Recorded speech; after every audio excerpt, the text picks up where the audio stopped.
Good morning, everyone. Thanks for taking your time to come here today. And there we go. I'm just trying to get some things in order. Again, I appreciate you guys for coming. As Michelle mentioned, my name is Shanara White. I am the operations manager here at Western Tidewater Community Service Board for the Staff Sergeant Fox Suicide Prevention Program. I am also a resident in counseling.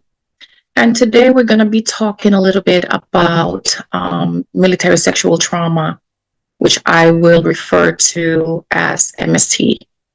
I am originally from Puerto Rico. I joined the military from there. I joined the Navy back in 2000, late 90s, 2000. I was part of a very special team that conducted interrogations and questionnaires to people who were accused of certain crimes, specifically sexual crimes. And that is how I began my love for why people do the things they do. The people that I was interrogating was mostly sexual assault offenders, pedophiles, and people that did abnormal sexual behavior to others. For some reason, I ended up in that specialty, which led me to wanting to figure out why people did the things they did. Okay, so that is my background on that. After the military, I continued doing criminal investigations and doing interrogations until I finished my education in the mental health field and decided to come here full time. That is my background with that. So I have been in the side of the assault of the aggressor for over 18 years.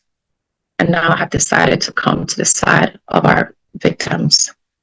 And in that part, we had more than just women. It was men, it was children, it was elderly, it was everyone in that spectrum. So I have that experience over 18 years in that side of the spectrum, and I will tell you how to address the people that are victims after the fact. Military sexual trauma is more common than we think, kind of like catch-22. I'm wrong if I say something, and I'm wrong if I don't. Military culture is very different. In the civilian world, when we have our jobs, we just do our job. In the military, our job turns into a person's identity. It is who they are. So there are some barriers that victims of military sexual trauma have to face when these things happen. One of the things that we experience as military going in is that when you go to boot camp, for example, you're literally brainwashed. And now I know with my mental health education, I can understand how it works. They deprive you of who you are or your identity for the 2-3 months that you are in boot camp. From the day you get there, you are mentally beaten and mentally restructured, forcefully restructured. You're told what to do, where to do it, when to eat, how long to eat, what to wear, how to wear it, respect for others, respect for government property. And I would like for you guys to please keep in the back of your head, government property. We are all government property when we're in the military. Okay? I really need you to just put it in the back of your mind, because as we're moving forward, it's going to come to fruition when you put it all together. At the end of the day, we are government property. And the sexual trauma, you just add it to it, and it just becomes a little bit more difficult. This is a very sensitive topic. If at any time you feel uncomfortable, please feel free to leave the room. Take a breather. If you need to come back, please, or if you're going to leave, please let Michelle know in the chat and she will take a note of that. Okay. The textbook definition of military trauma refers to a sexual assault or a repeated threatening sexual harassment experience during military service. Okay. It can affect individuals regardless of their gender, sexual orientation, or their branch of service. It happens in all of them, including the Space Force. That is the new branch. So it happens there as well. The military culture, unlike any other careers and here in the civilian wars that I mentioned before, your job is what you do. And this is who you are. It is your identity in the military. It defines us. And we take a lot of pride in what we do. And we are government property, as I stated. Another nugget that I'm going to give you of information, and I would like to have it now because later it's all going to become together, okay? So in the military, we have this thing called the Uniform Code of Military Justice, or the UCMJ, right? These are a comprehensive set of laws that were stated back in 1951 to govern the behavior of military personnel.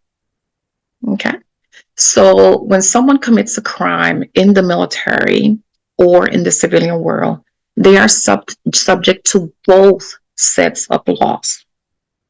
So if someone commits an assault out here in the civilian community in a home to a military member, they will be punished under the military, and they will also be punished under civilian law. Civilian law comes first. So if they were arrested where the military does not have jurisdiction, which could be out here in the community, they will serve that time. And then they will be turning to the military and they will serve the military time. So it happens on both. It goes both ways. Okay. And that is only once the person chooses the type of reporting that they're gonna use moving forward, which we will talk about. If you were to ask somebody who lost their leg, are you ever back to the same person? You call me out upon the water. No. You can get a prosthetic leg, but it's different, and it's always going to be different. And there I find you in the mist. It's the same with the invisible wound. Mine is on the inside. When oceans Originally, I wanted to join the Army. The Marine Corps recruiter showed up, and I was 17, and he did the, what, you think you can't join the Marine Corps? I was like, watch me. It was probably the toughest thing that I'd ever achieved. Nothing came close to that pride.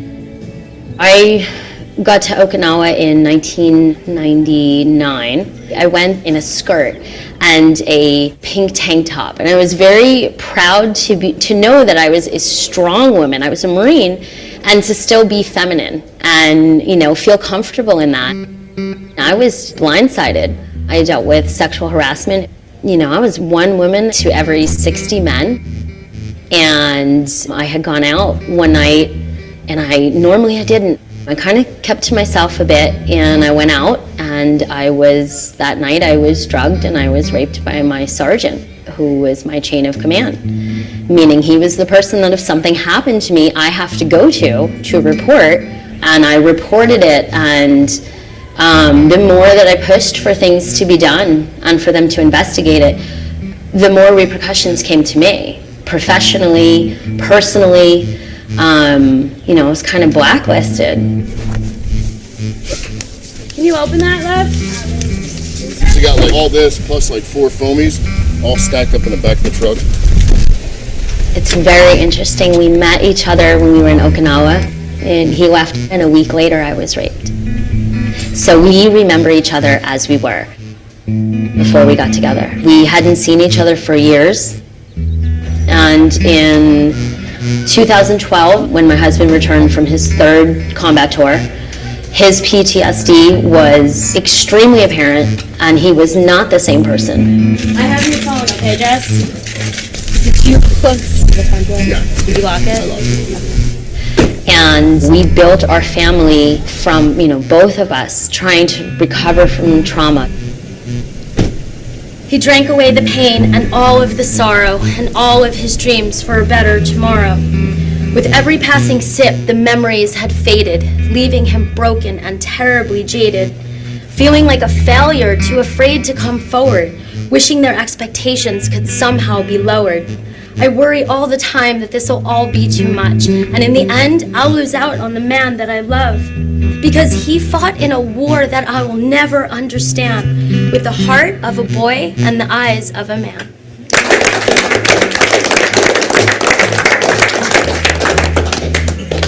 There's needs that veterans have, and I know that there are civilians that want to meet those needs, but how to translate them writing is the bridge. Well, there is that huge gap, and with our poetry, it allows that civilian world to see what we actually see instead of relying on the media or the TV, which is so false anyways. And even though we block these emotions out, we can allow them to come out in a safe way, and they stay on the paper instead of staying in us. The invisible wound part is the most difficult thing to translate, but poetry lets me do that. Very shortly after I was raped, I was separated with an other than honorable discharge. I didn't come home to this big, welcome home, Marine. It was, you're no longer a Marine. I lost all my veteran benefits. I was not eligible to go to the VA and receive mental health care. I had such severe PTSD.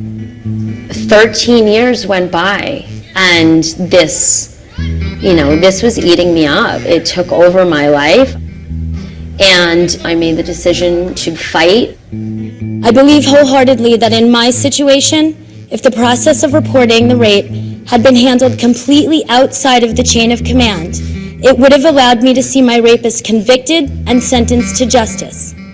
Attorneys worked for 4 years on my case, and the Department of Defense this January upgraded my discharge to general under honorable conditions, and that meant that I was now eligible for VA compensation. It's no secret that the government does a great job of sending people to war and a horrible job of taking care of them. And people suffer horrible atrocities in the military, something like yours. Why do we exhibit so much pride for something that has caused us so much pain? I think that Stacy's case is, from my experience, extremely rare. I think that the people that you're talking to that have that incredibly bad attitude, that is not representative. I'm angry at the man who did it. I've learned that wasn't the government. I can't blame one organization for a few people's bad choices. The pride has never been lost. From the day that I graduated as a Marine, I have been proud of that. I thank you, Marine Corps, for building me this way. I learned that you don't give up. You don't give up.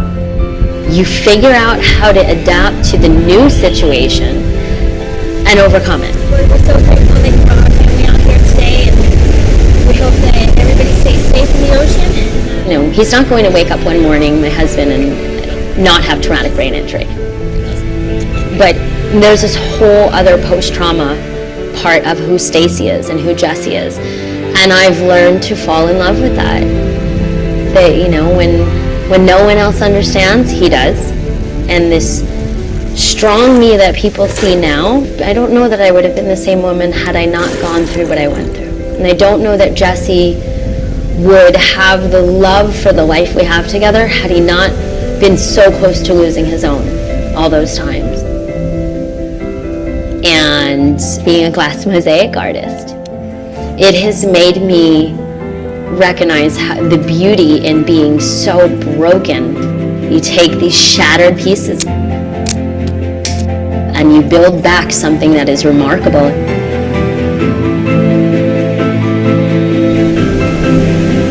Can you guys please share on the chat a short thought about this video?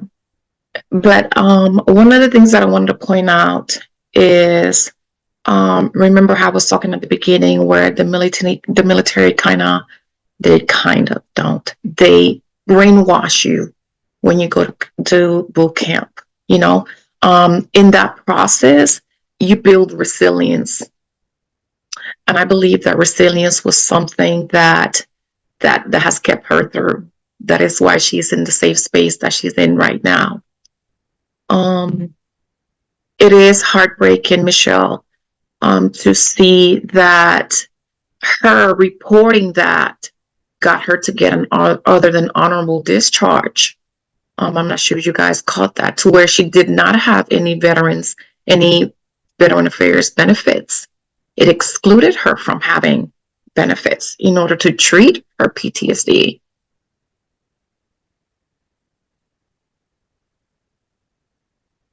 Yes, she is resilient, Tranken. Yes. And she was very brave. And there was a gentleman, I don't think you guys remember, but there was a gentleman at the end that said that her situation is rare. I'm sorry, sir, but I disagreed. I disagree with him 100% because it's more common than we think. How does he think it's rare? She was just the only one that has come out and gave her voice power. Right? And then later her discharge was upgraded, correct? Yes. Yes. Exactly, Anthony, Mr. Hoskin. Yes, it is not rare at all. And it is sad that we sacrifice so much when we make that oath, to serve and protect.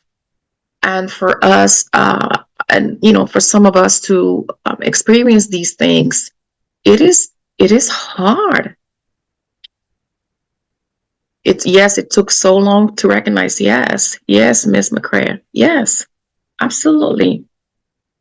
And that's one of the things, Miss Baker, she was able to talk, but what about the others, the thousands that weren't able to, that haven't been able to today? Yes, Miss Catherine, military trauma is not only about combat. No, it's not.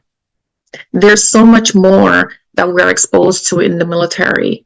The conditions that we are put in are deteriorating, are inhumane at times. Yet we are just taught to adapt and overcome. That's something very big. Suck it up, buttercup, is the words that you commonly hear. Power through. Yes, Kim. Yes, power through. Mission first. Yes, absolutely. You hear that every day. Mission first. And that is one of the things, Miss Ebony, that we're going to be discussing later, is how the confusion that you get. Because you cannot trust your authority, who you are under. It is hard. And remember when I said at the beginning that we are government property? I'm going to give you one nugget, guys. Listen to this. That same sergeant that raped her is the same sergeant she has to protect downrange. Why? Because he is government property. Can you see?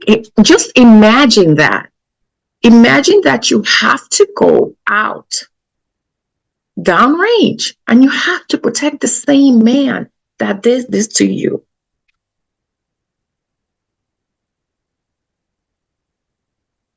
This is no joke. And this happens all day, every day, guys. This happens. Constantly being exposed to the trauma. Yes, Kim. Yes. Yes. Cognitive dissonance. Yes. Do you know what that does to a person, especially when they're doing it? Most times, and we will talk about this, most times, they don't even move them from that command where they were, if they reported or, based on their reporting choice, they're not moved. And if you're there in that command for 3 years, 4 years, guess what? You're working with that same person for 3 years, 4 years, honey. And the amount of trauma that continues to build because that person most times continues to just violate that. is going to use that to, yes, demoralization. Absolutely. All the time. They're going to be over you all the time. And that person is just oppressed and oppressed and oppressed by their aggressor. That's why when us in the mental health field, when we get these people that have these victims that have experienced military sexual trauma, it's layers after layers that we have to get through. The amount of pain daily, and you still have to stand with pride, and you still have to obey their their orders, and you still have to protect this person. Happened in Iraq a lot of times, and you were still there, and this was hot zones where you have your protective gear 24/7. Yet this person has the power at any time to come to you and violate you. It's not fair. Thank you all for participating. I really do appreciate that. Just to give you guys a little bit of historical context, MST has always been there. Okay? It has always been there. It just was never reported. And then when it started getting reported, it was with fear. A lot of people suffered Jess's fate. And it wasn't until, to be honest with you, the 80s, 90s, somewhat. But the biggest changes happened in the last 20 years. This is when Congress has actually acknowledged it, actually became proactive, actually had established the SARCs, and which is the sexual assault and response team or program based on the branch of service. They call it different things, but the person job ultimately is the same. Is to identify that person in a command to where these people, when they experience an attack, they would come to, and that person would be the subject matter person and telling them what they can and cannot do, what are their options, how to take care of them. They would take them to medical if they chose to, and things like that. So it hasn't been really the past 20 years that they have actually did something about it, but it has always happened. Now we're going to talk a little bit about reporting. When we are in situations like this, we have two options on reporting. There's this thing called restricted reporting. Okay? Restricted reporting is for victims who wish to confidentially report the crime to specifically identified individuals, as the start would have been, which is identified. But listen to this, guys, without triggering the official investigative process or notification to command. So Miss Jess was assaulted, but her command would not know. Only the SARC or the SAPR, which is the victim's advocate personnel. So her command wouldn't even know because she chose a restricted reporting type. So she will still get healthcare provider, but no one within her chain of command would know. This is one choice. We only have two when it comes to sexual assault trauma, sexual assault reports, guys. Two, okay? This one, it happened to you, you reach out to that person, but there's no investigation process done. Your chain of command will not know. Nobody knows. So you're dealing with it on your own. Perhaps the person, like in her case, was her sergeant, which was her next in command, her supervisor for the civilian world. And that's where it stayed. It just, to me, that's just like a brush under the rug. That's it. She doesn't get nothing else. She doesn't get moved. She doesn't get transferred. The person does not get any kind of UCMJ punishment, nothing. He just walks away, or she just walks away. This is our second choice of reporting, which is the unrestricted reporting. Now, when this one happens, everybody knows. Everybody gets, if the person, Jesse goes to the victim's advocate and says, hey, I want it unrestricted, everybody's going to know. Now, this unrestricted reporting can go two ways. Okay. In this one, there will be a full investigation. They're going to ask for nowadays, text, video. They will investigate. They will question the people that were there. And everybody involved is part of that investigation now. So even if they're not within the same command, if they're in different commands, those other commands will also be involved. And everything is discussed between them, just freely discussed between them. Normally CID would come in, which is the Criminal Investigations Division, or for the Army, it's the NCIS would come in, and they will do a full investigation, questioning, interrogation of all the parties, right? She will receive health care, and she will receive victim advocacy and legal services, which will help her in following suit on those people. Remember, when we're under the UCMJ, it's just those laws that are based on the military. But she can go on the civilian world as well and submit charges, and those legal services will be given to her. She will report to law enforcement, both military and out if she chooses to. Who will initiate the investigation and then start a report. The commander, who is typically the highest one in the enlisted chain of command, who would then contact the MCIO, and then they were going to start the investigation officers, and then they will start the investigation. The SARC is the person that is identified for the victim's advocate. They will do the report. Then ultimately, the healthcare personnel who will then continue to contact the SARC, which is a higher level of victim advocacy within the command or an installation. Depends where they're at. So there's a lot of variables in this. Now, remember we spoke about the restricted one, right? Now, with the unrestricted, guys, it can go both ways, as I said at the beginning. Your chain of command can deal with it basically under the rug, kind of like the restricted one. They would not share information with other parties. It's up to their commander to make that decision.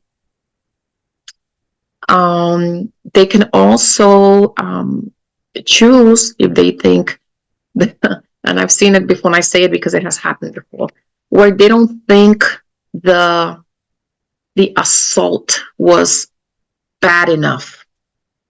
They will keep the person in the same unit as their aggressor.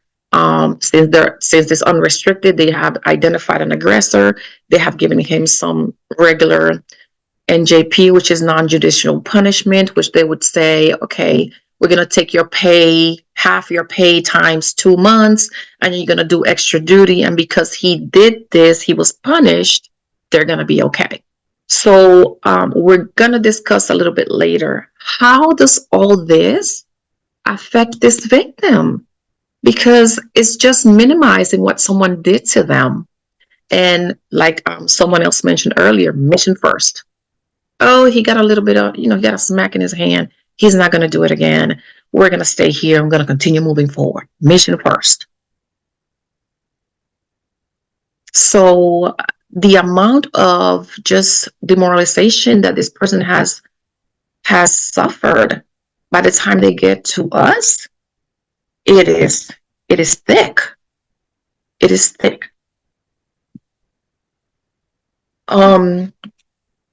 Just to give you guys some numbers as we move forward, 1 in 3 women experience sexual assault. 1 in 50 men report experience MST. And this tells you right there the amount and the widespread of this problem. It is more common than we think. And as we speak right now, it could be happening right now. It's just how that goes. I brought you guys some numbers. I'm going to go through this fairly quickly because I just want you to have a visual on how the restricted reporting and the unrestricted reporting make a difference. Okay. So these are numbers from 2018. I chose that year because I wanted you guys to see the jump from there to currently. Okay.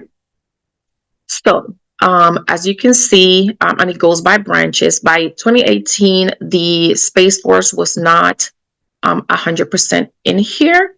And remember that we have the Coast Guard under the Navy.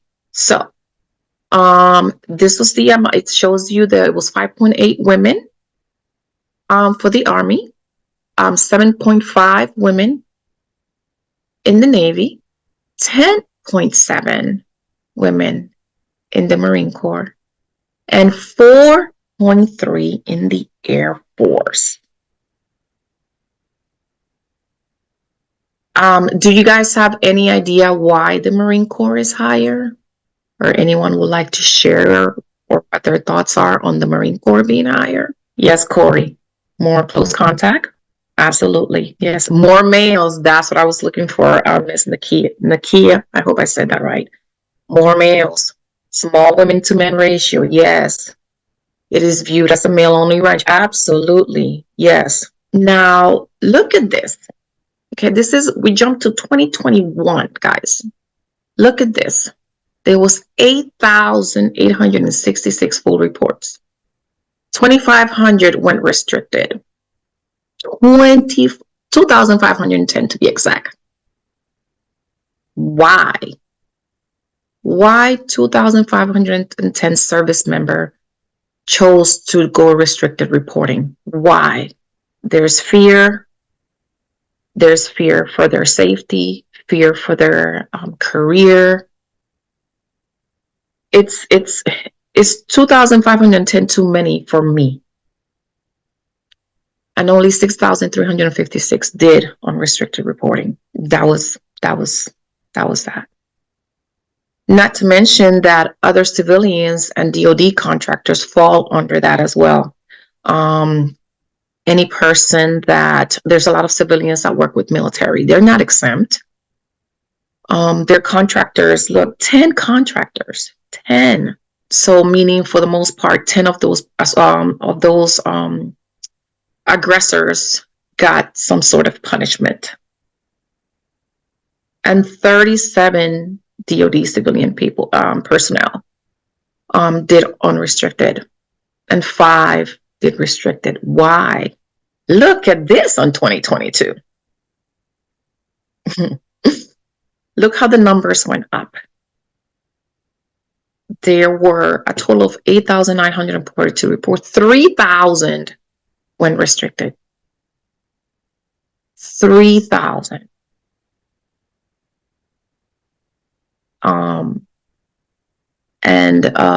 As you can see, the numbers for civilians and DoD civilians and others U.S. civilian raised as well. It was higher.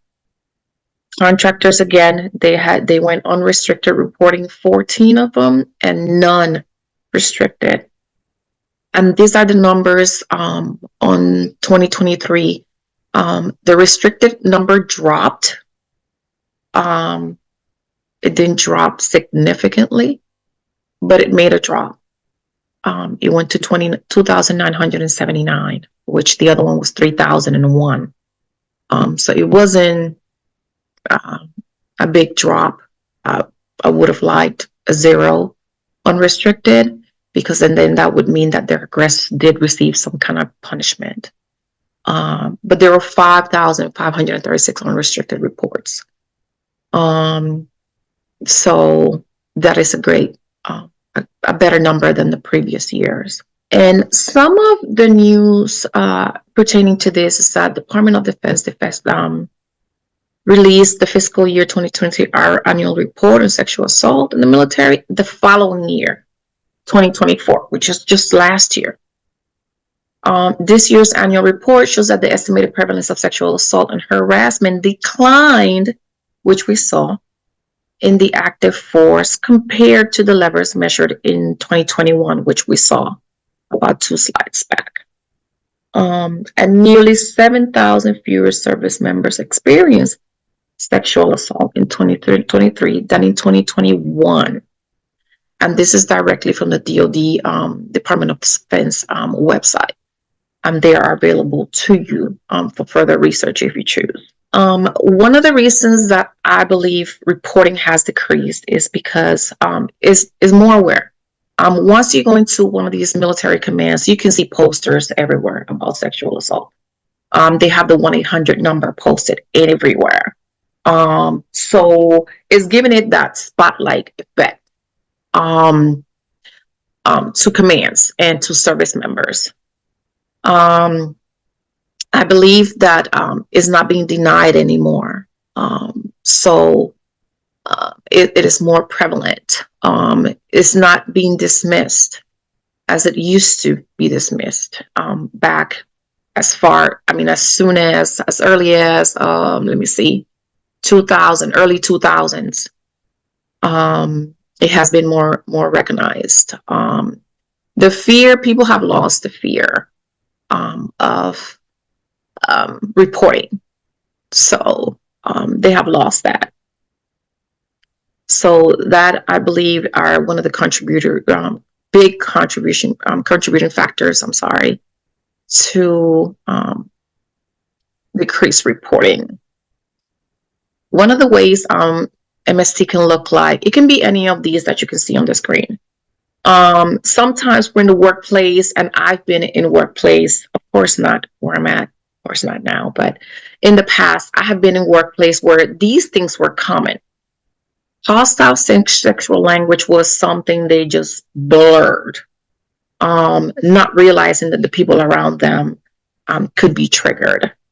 Inappropriate sexual jokes are something that sometimes we engage in and we don't realize that is offensive to other people.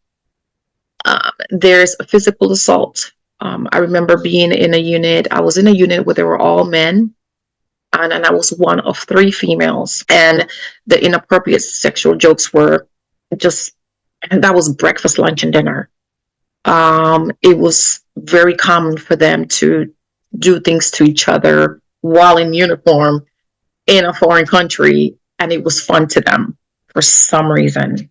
I don't know. Offers for something in exchange of sexual favors. That is big. That is very big. And I have seen victims who have sometimes had to, or felt as if they had to do that in order to obtain something that will benefit their career.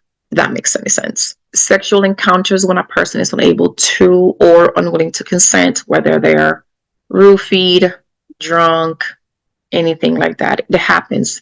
Normally when there's a group of military, there's alcohol involved. And when alcohol is involved, bad things can happen. And it's very common. I remember being here in Norfolk in one of my last units, and it was a weekly thing, literally a weekly thing. Any day of the week, it could have happened. But we knew that weekly we were going to get at least 1 or 2 victims of sexual assault coming forward. And that is sad. Every Friday, I had to do Captain's Mass or different articles, they call them different services, where where the aggressors would come in front of the captain at the time and get NJP, which is the non-judicial punishments for their sexual act, based on their sexual act. So it is very common to happen, and they're still working together. Some of the risk factors when it comes to MST are combat exposure. We spoke a little bit about this earlier. You guys, I would like to paint you guys a little combat, scene for you, okay? You are, for example, in my case, I was 3 out of 89, I believe, men in my unit, okay? You are in a foreign country, could have been I did Afghanistan, Uzbekistan. Let's choose Uzbekistan. I choose that country because it was the dirtiest one I've ever been. You are in a closed installation. You are in a country that is in a Muslim country. You're not supposed to have alcohol, but somehow somebody in that unit managed to bring alcohol. You are in a tent. Everybody has their protective gear 24/7 because it's a hot zone, right? Back in those times. You are about 6 months into your deployment. So even a number 10, she will be in danger. Even a 1 will be in as much danger. You are in close proximity with all these men while they're talking, while they're watching inappropriate things in their phones, which is being mixed with that alcohol that they're drinking. And you're one of 3 women. And at any time, it was sometimes maybe 2 of you got the girls together. Maybe. Yes, that is a recipe for disaster, yet it happened every day. It happened every day. Not to mention when they found that they could have easy access to things like hashish and other drugs in those countries, made it a little bit more riskier for you as a woman. And remember, you had your weapons. Your weapon was in condition 1, which means there was a round in your chamber, yet you cannot shoot this person because you're destructing government property. See how that ties back onto that? Then you would be taken in front of the captain for destroying government property. Because how are you going to prove that he was doing anything to you? And being that you were in a combat zone, they're going to think that you're just stressed and you had PTSD and you just shot him. If he said that, who's going to believe your word? Most likely they're going to go by his word because you shot him. So these victims come with that. You cannot do, there's nothing you can do about it. It's not much you can do about it. Alcohol brings the risk. The aggressive behavior, which is normalized, very normalized. Younger service members face a higher risk because they're young. There's this, I guess, this stigma that they're young, they're naive, they don't know they don't know how to identify situations. That makes them more vulnerable, as well as lower ranking enlisted personnel. The lower ranking, I would say between E1 and E3, in that category would be more vulnerable simply because they really don't know how the military works. So they're more vulnerable to the higher enlisted person, the sergeant or whatever, bribing them for position, for ranking, for things like that. And also those identified as part of a sexual or gender minority may also increase the risk. And nowadays, we have gender identities that are more prone to this, for whether it's homosexuals or anything part of the LGBTQIA plus community are definitely at higher risk, because the military is this big, manly place to be. So anything other than that, you're considered weak. And they will take advantage of that, unfortunately. So, and yes, it's not fair, but it does happen. So, as I stated before, this is coming directly from the Department of Defense, guys. So, as it shows here, the age, the younger service member, the rank, we spoke about that. I don't believe the marital status has much to do with it, because most of the people I have witnessed and I've been around were married. So the fact that they were married did not minimize their risk. Education, it says that lower education levels are associated with increased MST risk. I believe this one goes back to not being able to identify the situation that they're in or the situation that's about to happen. And gender minorities, we spoke about this as well. So there's only a few of them. Is there any other risks that you guys can identify? If you have any, please place them on the chat. I would love to see those. Yes, to Bryant, Miss Bryant. Yes, government property is valued over human life. Absolutely. That is the military way. Yes, a woman being of smaller physical stature. Yes, absolutely. Yes, because as you say, she's smaller, so people will definitely take advantage of that. Yes, Franklin, the numbers are higher. They're just unreported. Yes, I don't have 100% faith in those numbers. I'm pretty sure it's way higher than that. Absolutely, yes. Women it's not just the people in lower ranks. Higher ranks experience this as well. And fear of demotion, absolutely, from superiors. Reputation, yes, Mr. Hoskins. Not being liked, yes, absolutely. And community-wide responses to accusations, absolutely. That is exactly that. Yeah, absolutely. So, some of the effects of military sexual trauma. We're gonna go over these. Perfect. Thanks, Ms. Bryant. Thank you, Mr. Hoskins. Thank you. Please, guys, excuse me if I don't say your name correctly. English is not my first or second language. Great. Thanks, everyone. All right. Effects of military trauma. This is very broad, and I'm going to go over most of them, and I'm pretty sure you guys are going to pitch in the ones that I do not go over. But the effects of military sexual trauma are just, there's too many out there. There are psychological effects. There are physical health consequences that the victims suffer. The impact on the military career and their social and relationship challenges.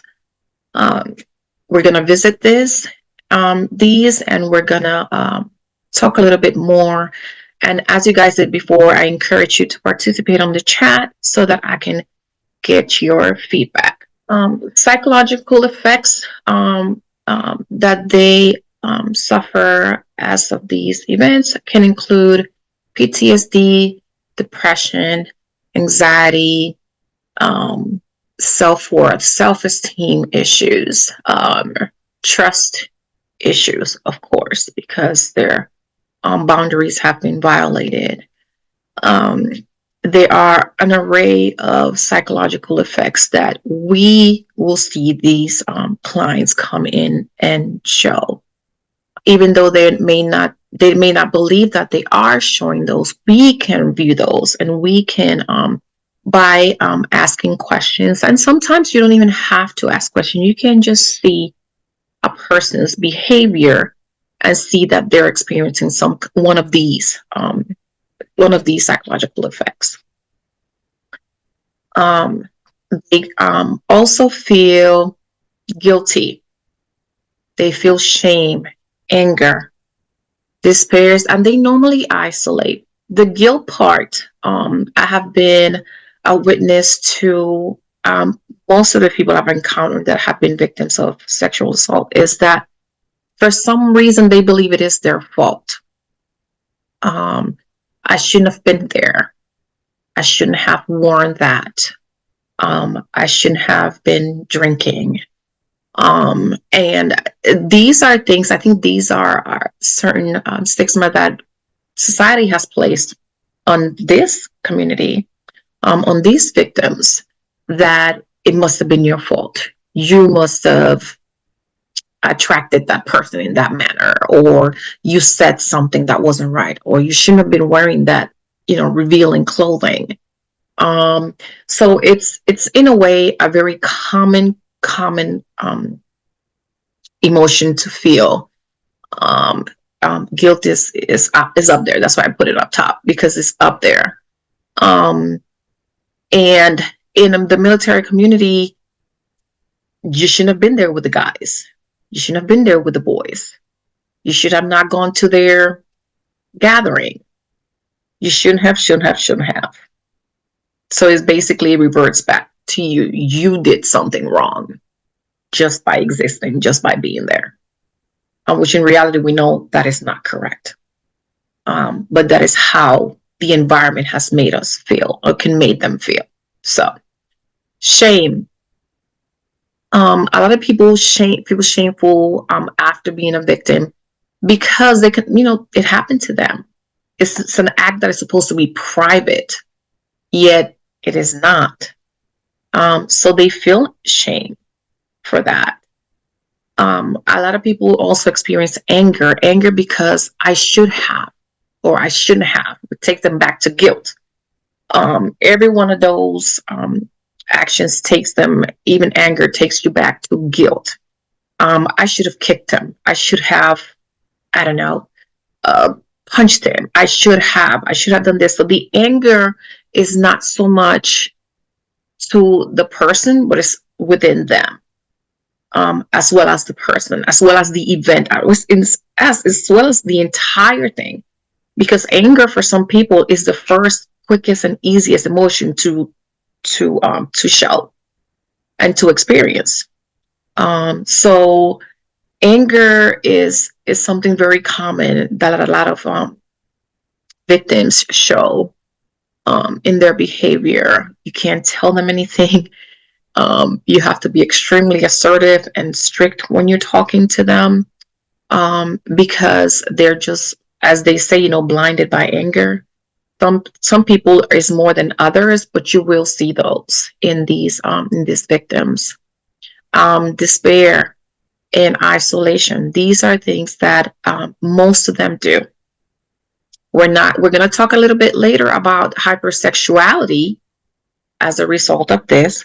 But for right now, these are some, as I stated, some of the effects that a victim can be suffering, and which can hinder their daily functioning.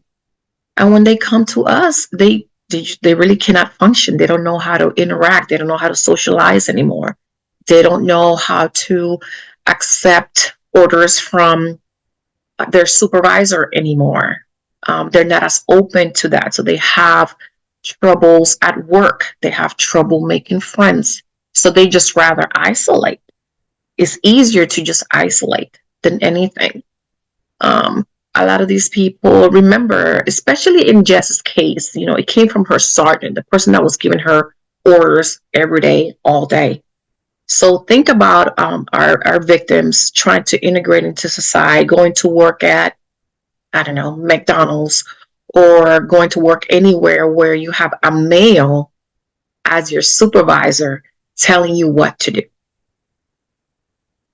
It's not a good combination, especially if they have not learned and they have not processed their events.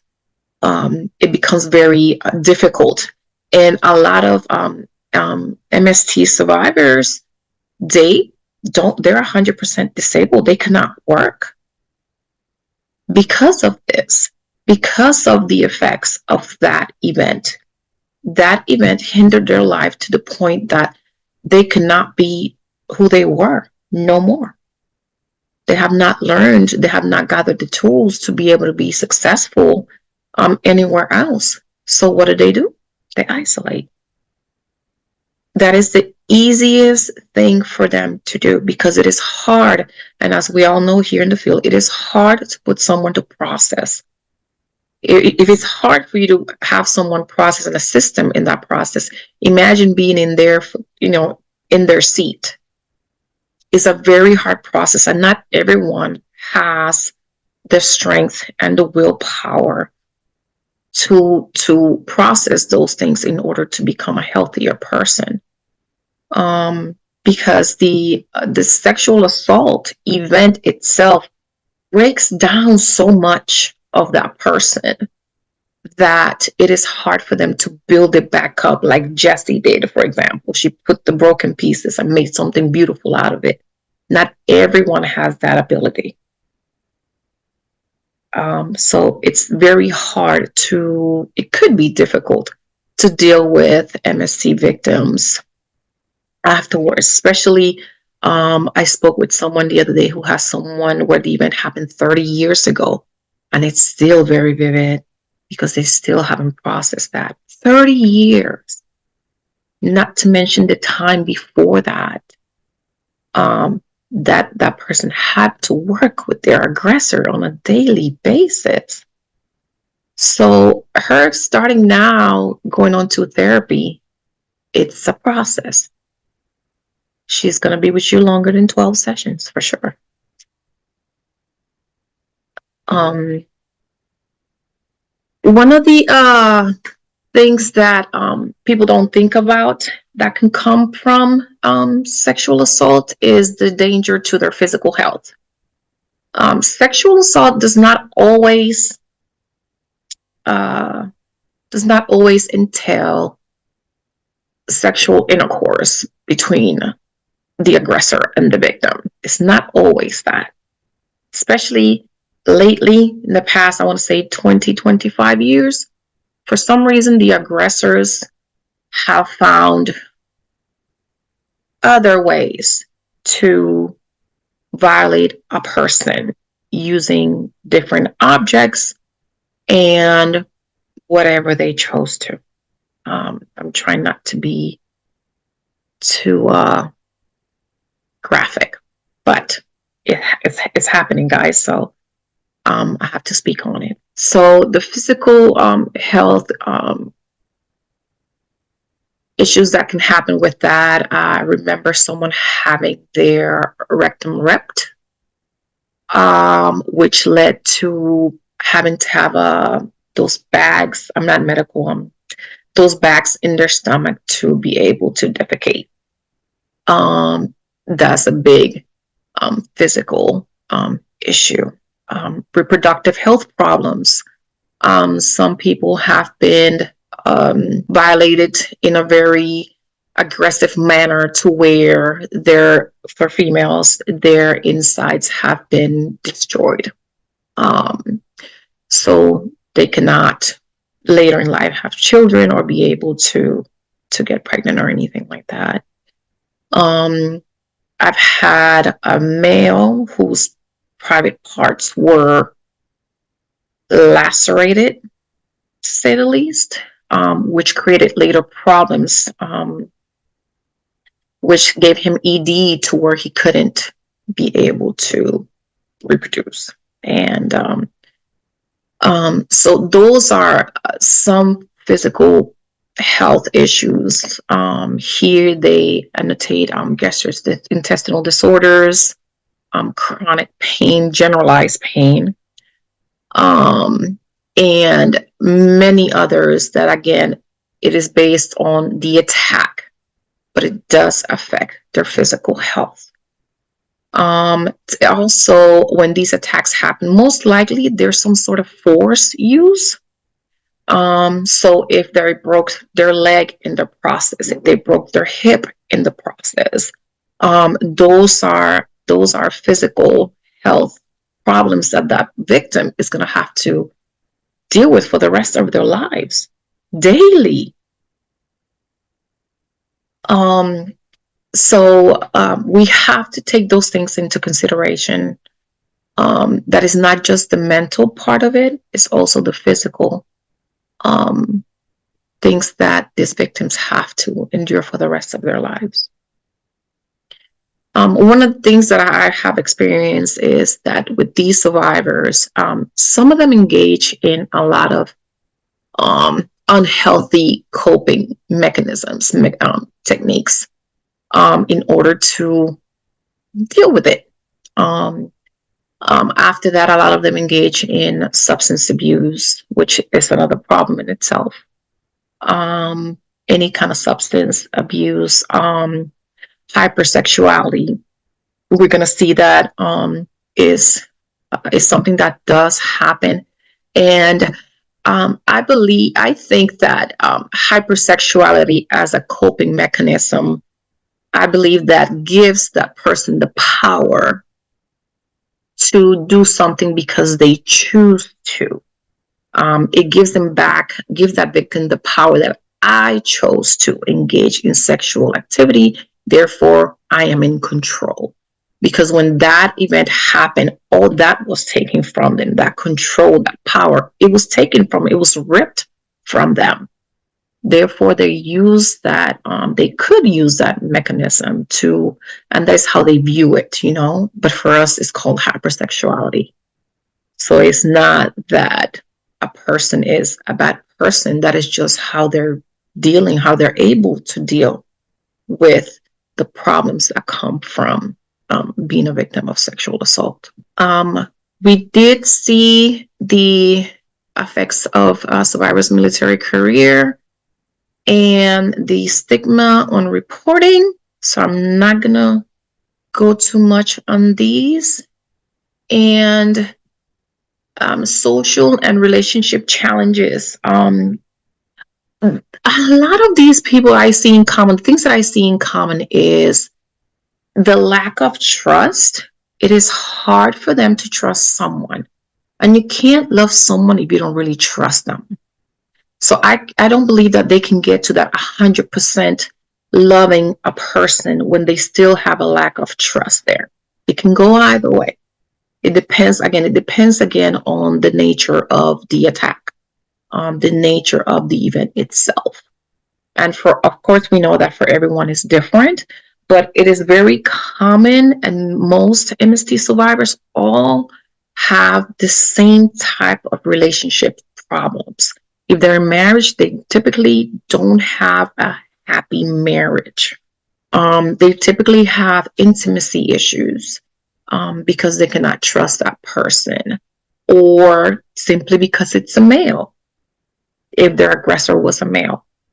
Or it can simply be a smell. It can be the location they're at, their place where their significant other wants to engage in sexual activities, when that is a place of triggering for her, but they don't have that communication. Since they lose that lack of trust, they are unable to communicate with others. So communication in relationships, no matter the nature of the relationships, is important. And a lot of MST survivors tend to just keep things to themselves, and it's hard for them to talk about whatever it is that is bothering them. And they revert back to the mission first. I am married.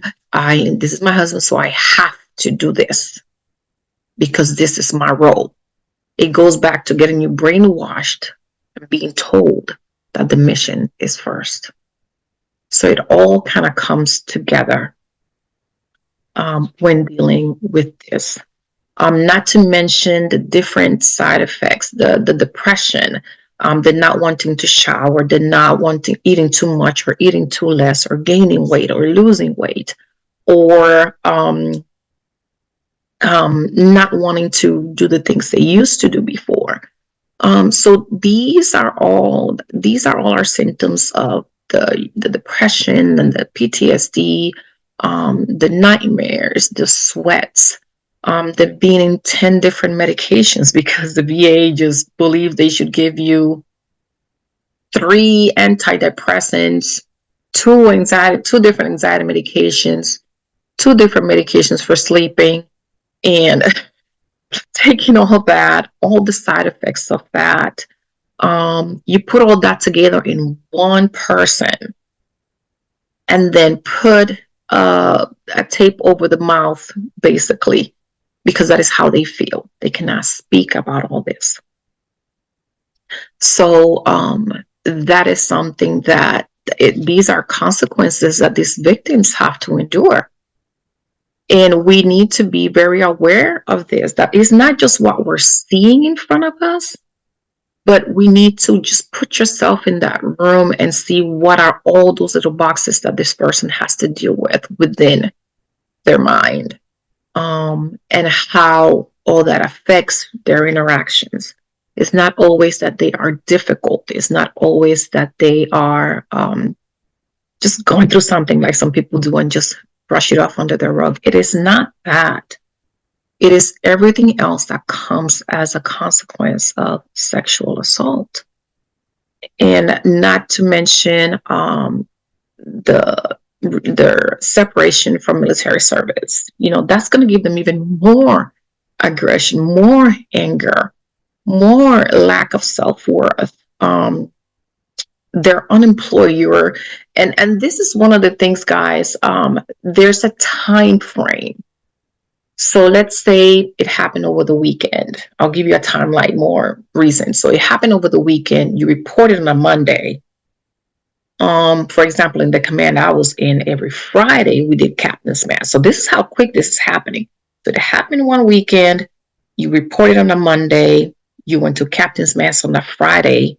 They did all your paperwork over the weekend, even though we normally don't work over the weekend. But since we have discharge, we're going to do your paperwork over the weekend. You come in Monday, you sign your paperwork, and you're done.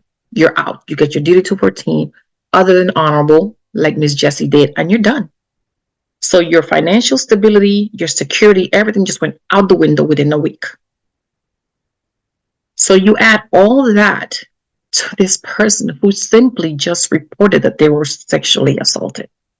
We did speak about hypersexuality.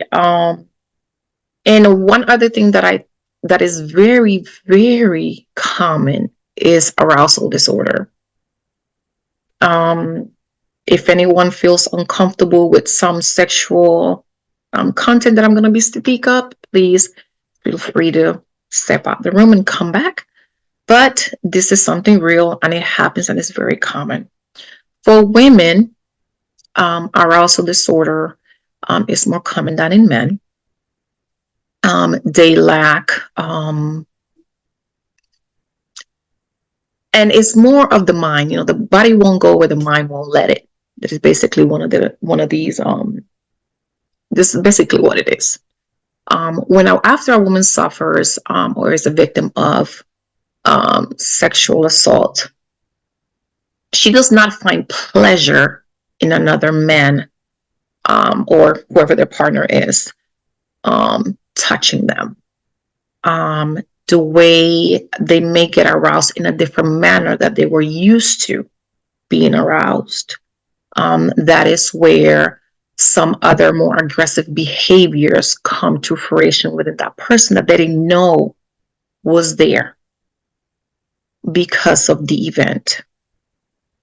I can personally tell you I had a gentleman who was a victim of sexual assault, and he believed that he was gay after the event because of the arousal experience he had while the event was happening. Okay. I hope you guys can read between the line. I understand that when a male was assaulted by another male, he was experiencing an erection. Therefore, he believed he was gay, and he lived the rest of his life as a gay man because of the arousal that he experienced at the moment. So after he lived his life as a gay man, and he still wasn't happy because that wasn't it, for him, at least in his case, that wasn't it. Once he discovered that wasn't the case, that is just something that happens when this is stimulated, and he learned all those things medically. He could not get to the point to where he had ED problems, erectile dysfunction problems, because he didn't know how else to arouse himself, or having to tell his partner, who was a female later, his wife, that he needed something else to help him get aroused. So for male, that happens. that could happen. Okay, and it's very real. He's a speaker, and he goes to different MST conventions and conferences and speak on it. And then for women, it's basically the same thing. Women are not able to be aroused by common practices per se, or normal things that they used to do before. Based on the event, the arousal it will need something more extreme for them to be able to feel. As you guys may know, and you are familiar with disassociation, when people are experiencing some events, that disassociation happens for them to take themselves somewhere else, right? So whatever happened during that event, subconsciously still going to be there. So once they come back to normal, some women I have heard of tend to need more aggressive forms of arousal methods. If you can read in between the line, I would appreciate that. Some women would need something that they can feel give them a stronger sensation than the average thing they used to get them to the point where they needed to be in order to perform. So it is very complex. And for some individuals, their sexual health is very important. And when that happens and that is disturbed, everything else just crumbles down because of the importance that they have on that act itself. So it will vary from victim to victim, but it is very, very common for the victims of MST to suffer some sort of arousal disorder. Panic disorder. A lot of MST victims do suffer panic disorder based on the event.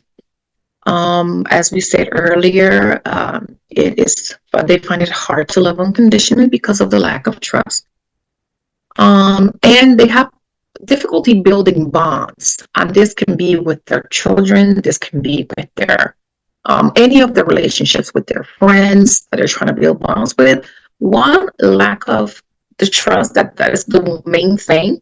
But also because, remember, they're experiencing all these sensations, all these emotions.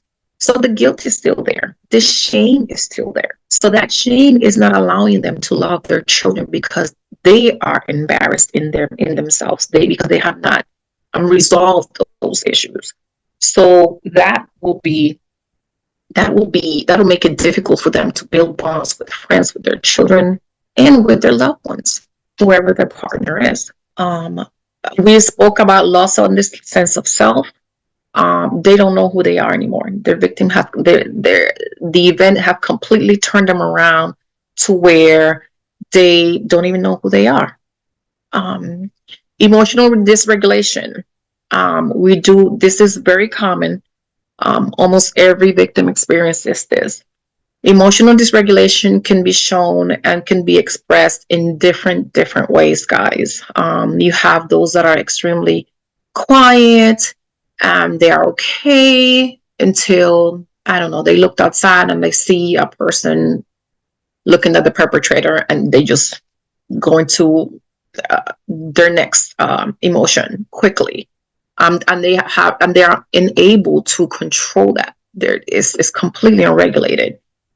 Some of these victims also, and a lot of them, I'm telling you this right now, have some stuff of OCD. And I believe that the OCD part comes because, remember, when you're an OCD and you're ritualing, you're doing something over and over again, right? You have control. It goes back to you getting your power back. It goes back to you getting control of something that you know you can control. So a lot of these people have OCD and OCPD, which is the obsessive compulsive personality disorder, which is the people that we call perfectionists, right? Well, it's not that it's not so much of the perfection, it's so much of them doing things the right way. and doing it correctly. It is a must for them. That regulates them. That regulates the emotions for them sometimes. So those two come together because of that for some of these victims. Okay. Also, that brings in the BPD, which is the borderline personality disorder, with the emotional regulation and the OCD, OCPD. The borderline personality disorder can be very present in a lot of these victims. And as someone else mentioned before, it's suicide. A lot of these people, based on their lack of support, I've noticed that people that have less support are more prone to having suicidal ideation, suicidal thoughts. And it just takes you back to their shame, the guilt, the loss of sense. They don't know who they are. They cannot control everything around them. They just feel like they just need everything to stop. And that is where they go to suicide ideations. Earlier, we did speak about hypersexuality a lot. I think that, as I stated, this is a strong theme of powerlessness, that they experience during the event. So engaging in those activity afterwards that they can initiate and they can control, remember, because those are things that are lost during that event, can be a way for them to reclaim what was taken from them. If that makes any sense to you guys. If it doesn't, please let me know and we can go over it again. But once they engage in it, they initiated it and they control it. So they feel as if they gotten that control back and what was taken from them back. When in reality, we know it is not. But that is how they're choosing to cope with it. If the individual's sexual desire isn't compulsive and generates feelings of pleasure and self-confidence, it can be helpful and it can be empowering. It can be empowering to their healing from the event.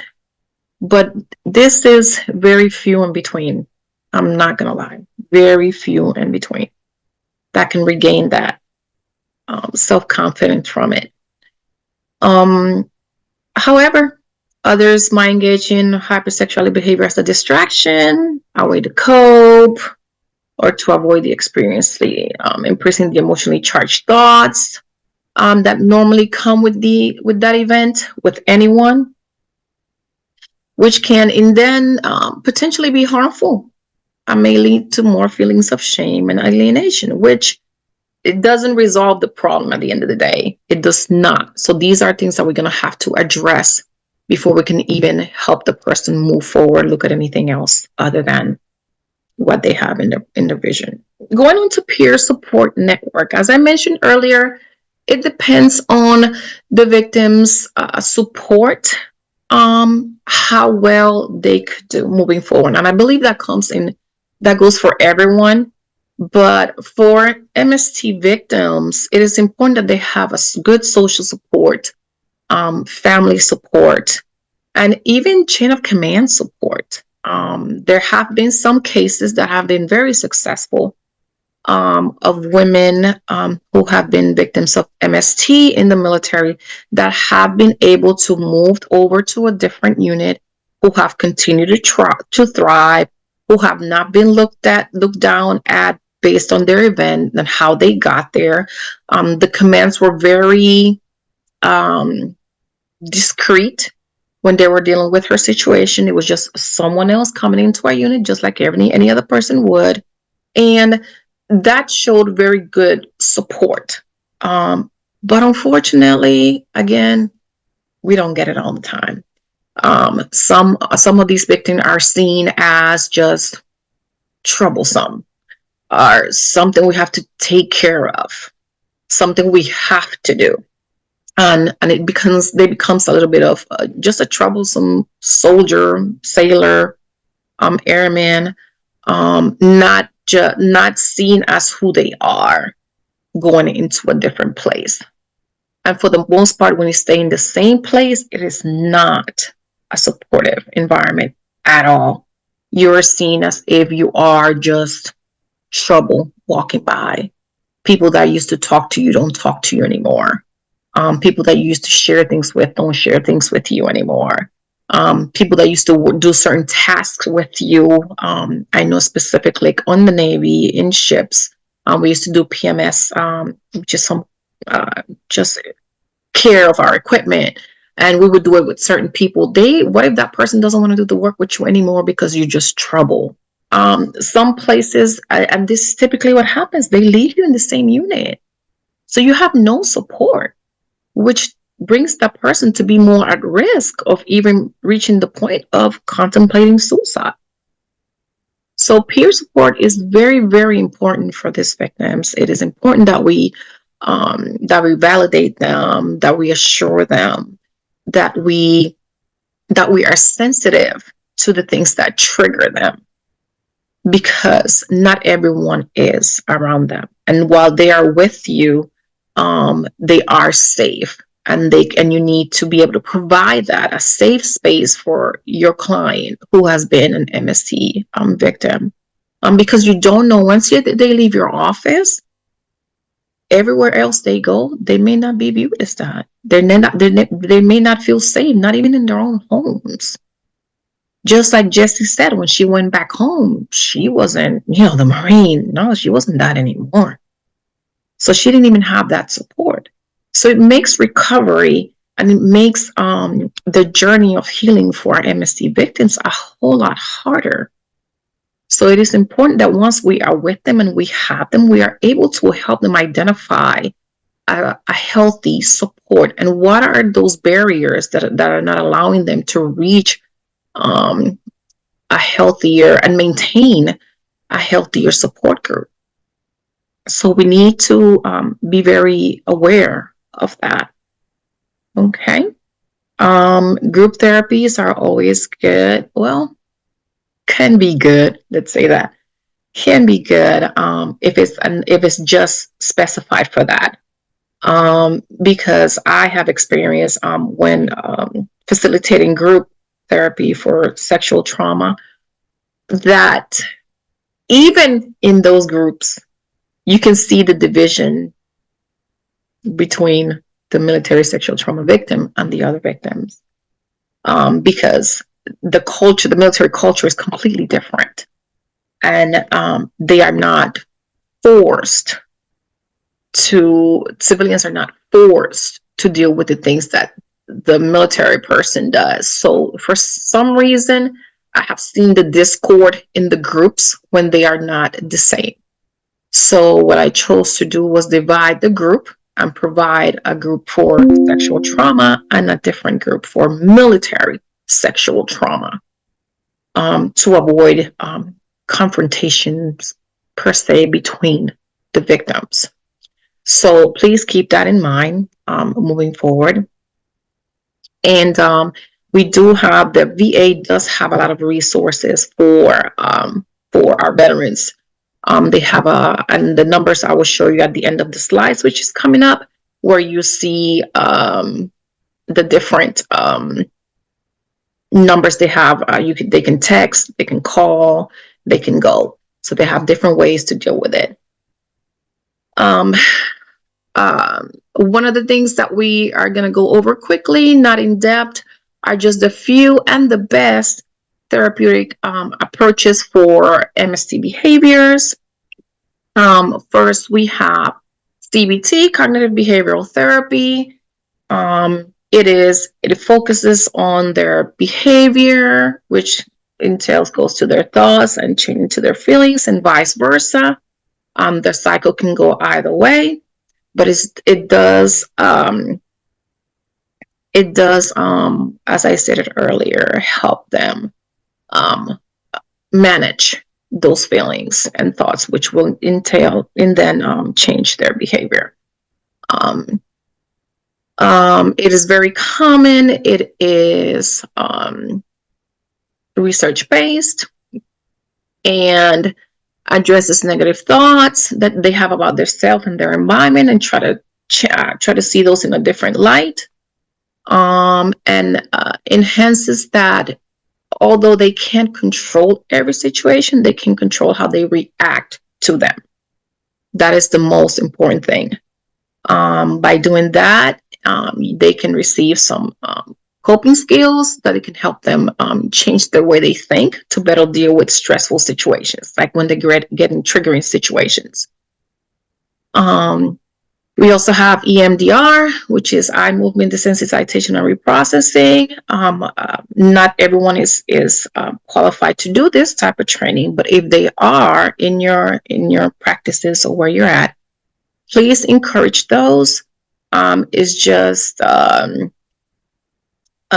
system with processing the traumatic experience, and it can reduce their flashback nightmares and heightened arousal. These victims, and it's not that long. It can be 2 to 12 sessions.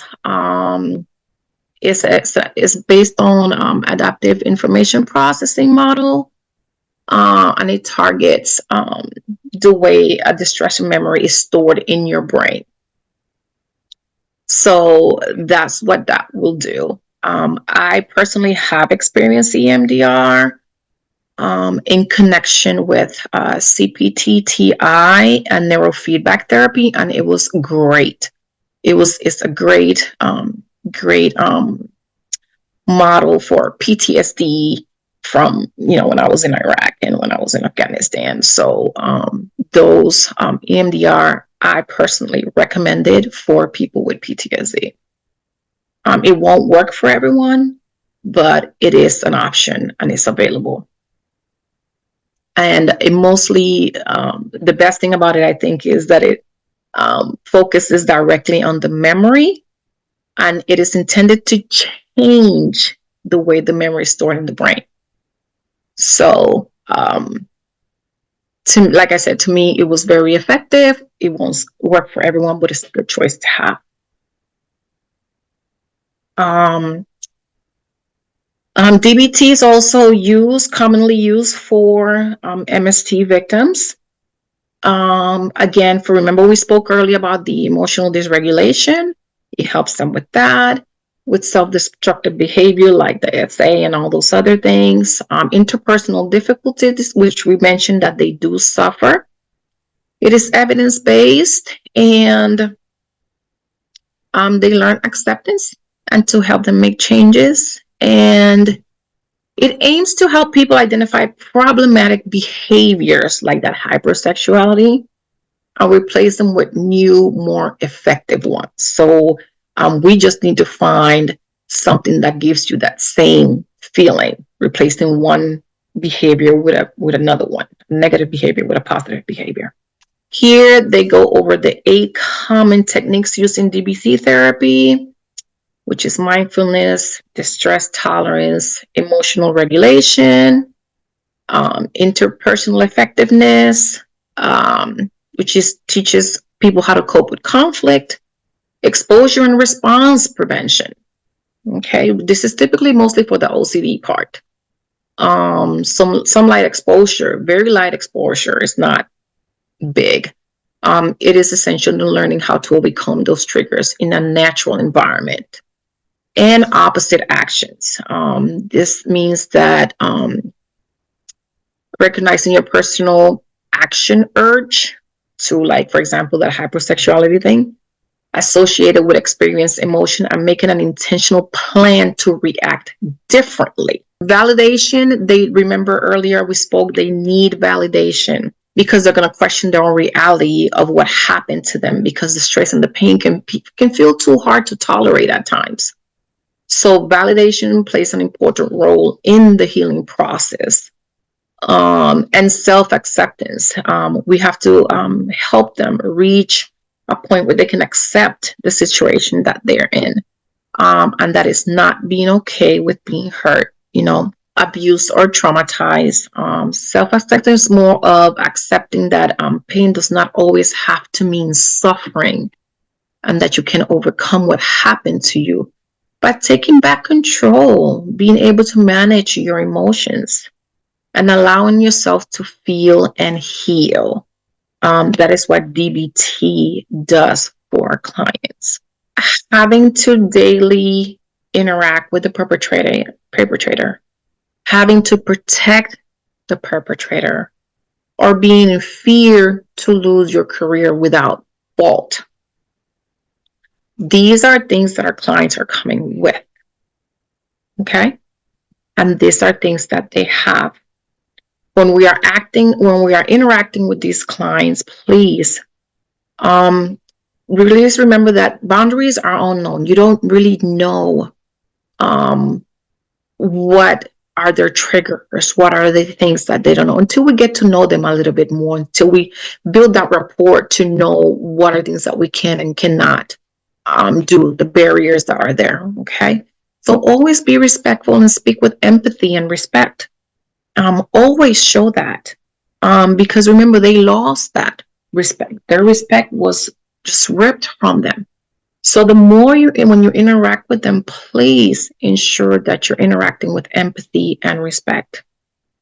Be aware of body language. Sometimes when you're talking to a victim and a person comes in, or a person's interacting or trying to interact with them who resembles their perpetrator, because you already know she told you with the report, or he told you with the report, and you see her body language just shut down. She is on her little cocoon, looking down, not looking up, not answering correctly, not answering at all.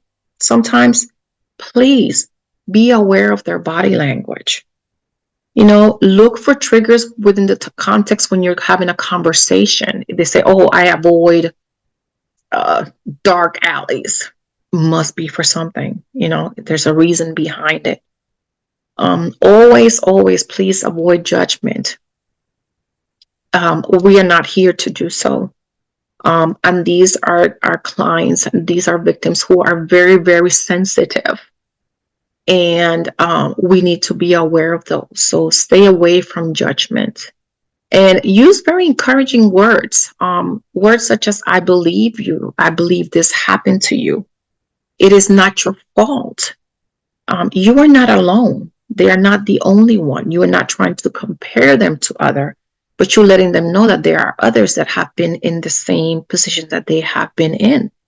And just simply say, "I'm sorry this happened to you," even though you didn't have anything to do with it. But just showing that person that empathy will build a bigger rapport and better rapport with that person, to where they can open up freely to you and feel the safety that you bring to your relationship. So that is very important when dealing with those, with our victims.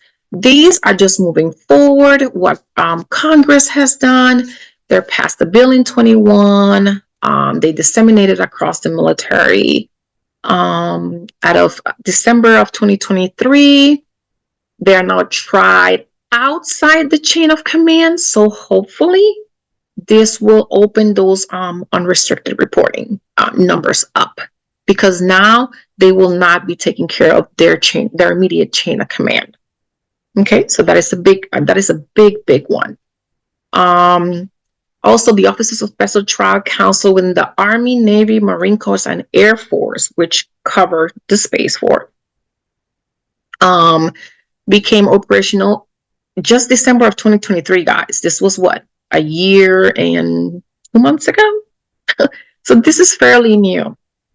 And then the offices which report directly to the civilian secretaries are their respective military departments, handle a broad range of crimes, including murder, kidnapping, and sexual misconduct. So now they're kind of taking it away from them and dealing them with those cases on their own.